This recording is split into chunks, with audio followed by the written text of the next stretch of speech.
नमस्कार। राज न्यूज के इस खास बुलेटिन में आपका स्वागत है। मैं हूं राजकुमार रायवाल। आइए नजर डालते हैं आज की प्रमुख खबरों पर। नगर की गणगौर वाटिका शांति नगर में आज सुबह एक हिंसक आवारा कुत्ते ने नन्ही बालिका पर हमला कर उसे घायल कर दिया। बताया गया कि यह वही श्वान है जो पिछले 3 दिनों से क्षेत्र में बच्चों को निशाना बना रहा है।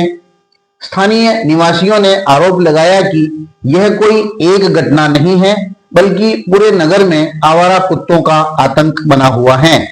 सुबह मॉर्निंग वॉक पर जाने वाले महिला, पुरुष, बुजुर्ग तथा युवा लगातार हमलों का शिकार हो रहे हैं। नगर के बाहरी इलाकों में बड़े बड़े झुंड में कुत्तों के मिलने की शिकायतें आम हो गई हैं। नया बस स्टैंड हो या पुराना बस स्टैंड और अहिंसा सर्कल से लेकर आसपास के इलाके में अक्सर 2 पहिया वाहनों पर झपट्टा मारकर लोगों को गिरा देने की वारदातें भी आम हो गई हैं। कई कॉलोनियों में कुत्ते घर के अंदर तक घुस जाते हैं और बच्चों के बिस्तर तक पहुंच जाते हैं।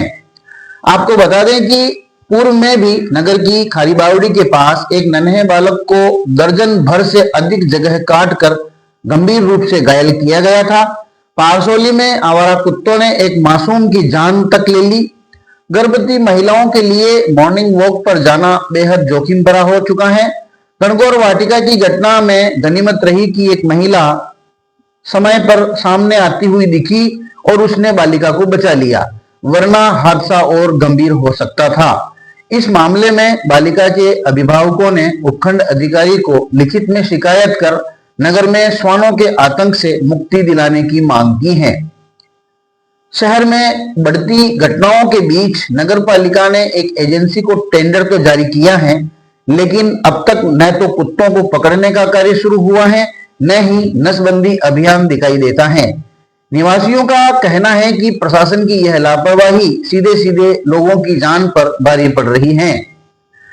सुप्रीम कोर्ट के सख्त निर्देश हैं। हाल ही में कोर्ट ने आवारा कुत्तों के बढ़ते हमलों पर चिंता जताते हुए आदेश दिया है कि आवासीय इलाकों में हिंसक कुत्तों की गतिविधियों को रोकने के लिए प्रभावी कदम उठाए जाए। सार्वजनिक स्थानों पर बाड़ फेंसिंग कर उन्हें प्रवेश पर रोक लगाई जाए। स्थानीय प्रशासन, नगरपालिका, नगर निकाय और पशु नियंत्रण विभाग संवेदनशील क्षेत्रों में तत्काल कार्रवाई करें। आम नागरिकों की सुरक्षा को सर्वोच्च प्राथमिकता दी जाए। नगर के लोगों का कहना है कि बेगू में इन आदेशों का कोई पालन नजर नहीं आता, जिसके चलते हालात दिन ब दिन बिगड़ते जा रहे हैं। नगरवासियों ने प्रशासन से आग्रह किया है कि तुरंत कुत्ता पकड़ने की टीम लगाई जाए, हिंसक श्वानों की पहचान कर उन्हें अलग किया जाए, नसबंदी एवं टीकाकरण का अभियान शुरू कर तेज किया जाए। संवेदनशील क्षेत्रों में पुलिस एवं नगरपालिका की संयुक्त निगरानी बढ़ाई जाए एवं सुप्रीम कोर्ट के निर्देशों की पूरी तरह पालना कर अमल में लिया जाए। नगर की गणगौर वाटिका शक्तिनगर में सोमवार रात्रि को शाम के भजनों की सुमधुर धुन ने श्रद्धालुओं को भाव विभोर कर दिया। पूरा वातावरण शाम भक्ति में डूब गया। सोमवार रात आयोजित श्री शाम महोत्सव में एक से बढ़कर एक प्रस्तुतियों ने श्रद्धालुओं को झूमने पर मजबूर कर दिया। देर रात तक चली इस भजन संध्या में भक्तों की उमंग और श्रद्धा देखते ही बनी। शाम प्रेमियों द्वारा सजे भव्य दरबार और आकर्षक झांकी के दर्शन के लिए आयोजन स्थल पर भक्तों का तांता लगा रहा। 56 भोग की सुगंध और महाआरती की जोत से पूरा परिसर उजाला उमंग से भर उठा। सांवलिया सेठ मंदिर के मुख्य पुजारी कमलेश महाराज के आशीर्वाद से कार्यक्रम का शुभारंभ हुआ।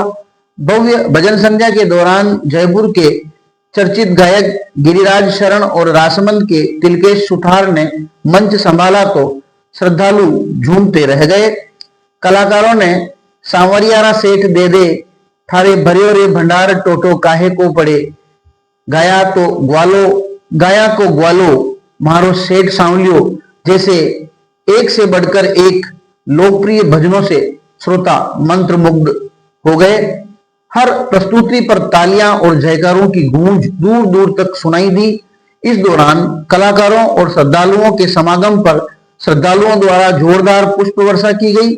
इस दौरान समूचा पंडाल बाबा खाटू श्याम के जयकारों से गुंजायमान होता रहा। कार्यक्रम के दौरान प्रमुख अनाज व्यवसायी सतीश अग्रवाल, सीए दीपक अग्रवाल, मॉर्निंग क्लब, जय मेवाड़ क्लब के युवा, रामायण मंडल के बुजुर्ग एवं युवा सदस्य सहित आसपास के गांवों तथा शहरों के श्याम प्रेमी बड़ी संख्या में उपस्थित रहे। चित्तौड़गढ़ जिला कलेक्टर आलोक रंजन को मंगलवार को राष्ट्रपति श्रीमती द्रौपदी मुर्मू की उपस्थिति में नई दिल्ली स्थित विज्ञान भवन में आयोजित समारोह में छठे राष्ट्रीय जल पुरस्कार तथा जल संचय जन भागीदारी पुरस्कार से सम्मानित किया गया।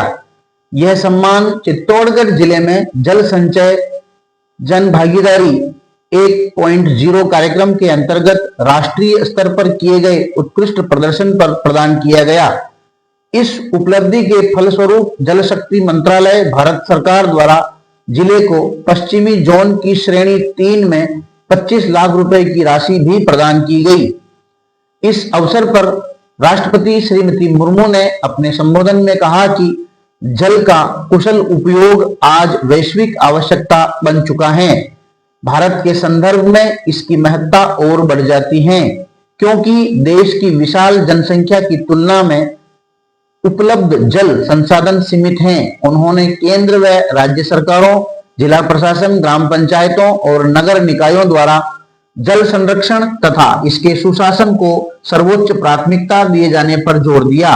राष्ट्रीय जल पुरस्कारों का उद्देश्य जनमानस में जल संरक्षण की भावना को प्रबल करना तथा जल उपयोग की सर्वोत्तम पद्धतियां अपनाने के लिए प्रेरित करना है।